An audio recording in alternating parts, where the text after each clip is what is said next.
highs in the upper 50s. South winds around 5 miles per hour. Tonight.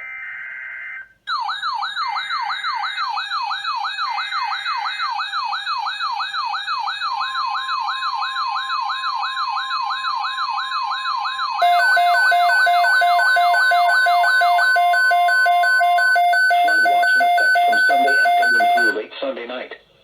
What? Flooding caused by excessive rainfall continues to be possible. Where? A portion of southeast New York, including the following areas: northeast Suffolk and southeast Suffolk.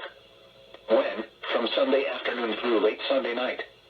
Impacts: excessive runoff may result in flooding of rivers, creeks, streams, and other low-lying and flood-prone locations. Creeks and streams may rise out of their banks. Flooding may occur in poor drainage and urban areas. Additional details: 2 to 3 inches of rainfall is likely, with locally higher amounts possible. http://www.weather.gov/safety/.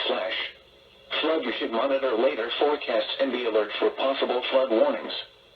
Those living in areas prone to flooding should be prepared to take action should flooding develop.